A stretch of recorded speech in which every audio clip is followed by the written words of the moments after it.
तो कहानी का शुरुआत में हमें दिखाया जाता है कि ह्यूमनॉइड स्पीसीज का एक किंगडम है जहाँ पर ह्यूमन एल्व्स और ड्वाइट्स को गॉड ऑफ लाइट से ब्लेसिंग मिली है। और वहाँ पर बहुत कम संख्या में डिमेंस मौजूद हैं जिनको डार्कनेस का ब्लेसिंग मिली है और वो ह्यूमनॉइड से बहुत ज़्यादा ताकतवर होते हैं, जिसकी वजह से ये दोनों फोर्सेस मिलीना में टकराते हैं और लैंडर्स कॉन्टिनेंट को ईस्ट और वेस्ट में डिवाइड कर देते हैं। 300 साल पहले जब एक मॉडरेट डिमन किंग थ्रोन पर बैठा तब सिचुएशन थोड़ा स्टेबलाइज हुआ और ह्यूमनॉइड्स धीरे धीरे आराम की ज़िंदगी में मस्त हो गए। 1826 साल की 5th महीने में उनकी आराम की ज़िंदगी फिर से टूट गई। फिर एक नया डिमन किंग के कहने पे सारे डिमन चारों तरफ अटैक करना शुरू कर दिया, जिसे हम ग्रेट इनोवेशन के नाम से जानते हैं। फिर डिमनों ने खुद की परवाह ना करके एक भयानक जंग लड़ी, जिसकी वजह से पलक झपकते बहुत सारी ह्यूमनॉइड्स नेशन बर्बाद हो गई।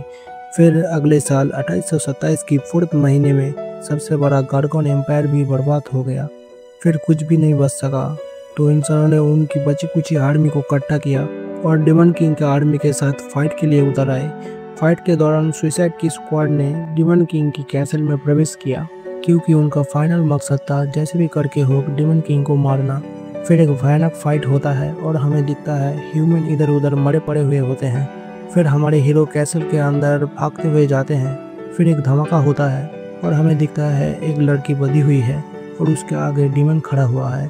फिर उनका दोस्त थेरन उसके बगैर आगे जाने को कहता है। फिर वो लोग आगे बढ़ते हैं और थेरन उनके साथ फाइट के लिए आगे बढ़ता है। फिर हमारे हीरो मेन एंट्रेंस के पास आते हैं और एक मैजिक पोशन पी के अंदर जाते हैं। उन्हें एक चमकती हुई क्रिस्टल दिखती है।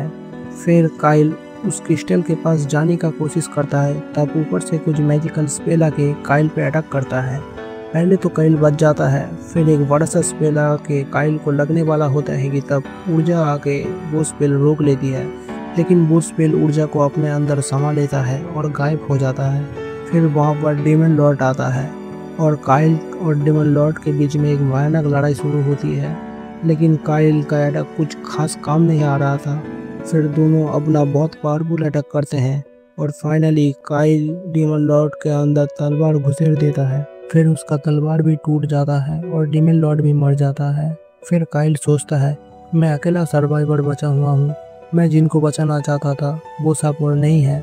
मेरा घर, मेरा फैमिली, मेरा दोस्त, सब कुछ मैं खो चुका हूँ और मैं भी मरने वाला हूँ। फिर एक मैजिकल आइटम चमकने लगता है और काइल जैसे तैसे करके उस मैजिकल आइटम के पास जाते हैं और उस मैजिक आइटम को छूने के बाद जब वो आंखें खोलता है तो देखता है वो किसी बेड पर सोया हुआ है। फिर उसे ये लगता है ये कोई सपना तो नहीं है। फिर वो खिड़की से बाहर देखता है तो सब कुछ ठीक होता है, जो उसके सपने में बर्बाद हो गया था। ये सोच के वो रोने लगता है। फिर वहाँ पर लीस आती है और बोलती है, काइल कब तक सोते रहोगे? तुम उठ गए हो क्या? क्या हुआ, तुम्हारे पेट में दर्द हो रहा है क्या?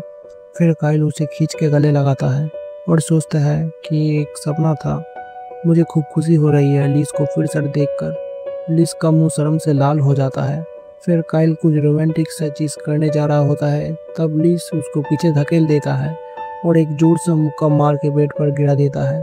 फिर लीस वहाँ से चला जाता है। फिर काइल जब बेड पर देखता है तो वो मैजिक आइटम वहाँ पर पड़ा हुआ होता है और सोचता है ये कोई सपना नहीं था।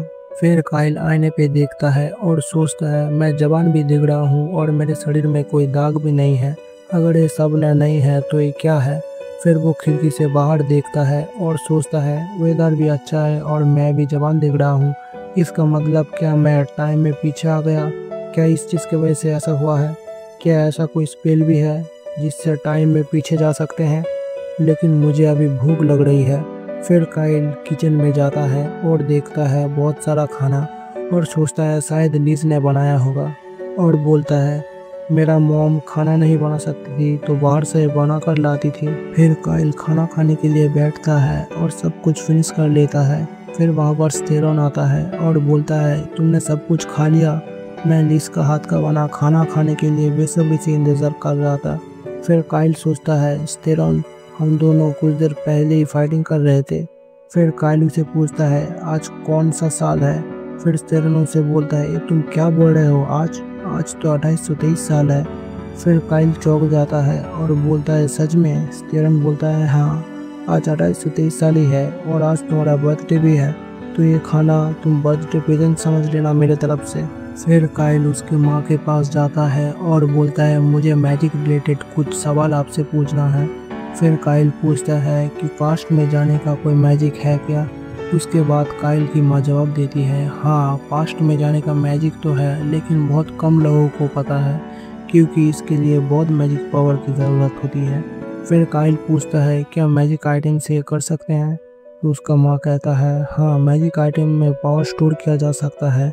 फिर काइल की माँ कहता है फिर भी नहीं हो सकता क्योंकि ऐसा करने के लिए हमें आधे कॉन्टिनेंट के इंसानों की मैजिक पावर ज़रूरत होती है।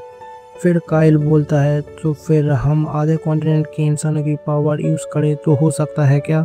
उसकी माँ कहती है फिर उसके लिए एक अच्छा सा मैजिक आइटम की ज़रूरत होगी जो उतनी मैजिक पावर को स्टोर कर पाए। वो अभी नहीं है, फिर भी इस किताब में कुछ है, लेजेंडरी ड्रैगन का हार्ट जो इतनी मैजिक पावर स्टोर कर सकता है, लेकिन वो हार्ट भी पुराना किंगडम के साथ तबाह हो गया है। शायद अभी वो डिमन के टेरिटोरी में है। फिर उसका माँ बोलती है इतने दिनों के बाद तुम्हारे साथ इतनी गहरी बात कर पाई, तुमने स्वॉर्ड प्रैक्टिस छोड़ दी और मुझसे दूरी बना ली। फिर काइल उनसे माफ़ी मांगता है। फिर उसका मॉम कहती है आज तुम बहुत मैच्योर लग रहे हो, जैसे लगता है तुम अभी फ्यूचर से आ रहे हो। नहीं, मैं तो बस मजाक कर रही थी। फिर काइल उस मैजिकल हार्ट को देख रहा होता है और तभी वहाँ पर लिस आ जाती है और काइल सुबह के लिए माफ़ी मांगता है। लिस बोलती है लगता है तुम सच में रिग्रेट कर रहे हो। तो काइल कहता है मैंने एक बुरा सपना देखा था, उसी वजह से परेशान था। लिस कहती है कैसा सपना जिसमें मैं मर गई थी। काइल कहता है हाँ, कुछ वैसा ही। समझ गया, अगर ऐसी बात है तो मैं माफ़ कर देती हूँ, और आज तुम्हारा बर्थडे भी है, हैप्पी बर्थडे काइल। फिर काइल सोचता है कि ये बात से मुझे पता है कि फ्यूचर में क्या होने वाला है। अगर मैं इस बार भी कुछ नहीं किया तो मैं सब कुछ फिर से खो बैठूंगा, मेरा फैमिली, मेरा घर, हमारा वर्ल्ड, और मैं जिन लोगों को पसंद करता हूँ। मैं ज़रूर मेरा फेट को चेंज करके छोड़ूंगा और इस धरती को फिर से बचाऊंगा। अगले सीन में काइल सब कुछ लिख लेता है एक डायरी में। मैं भविष्य से आया हूँ और डिमन 3 साल बाद हमला करने वाले हैं। पता है, मेरे बताने में कोई भी विश्वास नहीं करने वाला है। उस मिस्टीरियस डिमन किंग को खुद ही हराना होगा। नहीं, ये तो इम्पॉसिबल है, ये मेरे अकेले के दम पे नहीं हो सकता। लेकिन जब तक मैं कंफर्म नहीं हो जाता तब तक मैं हार नहीं मानूंगा।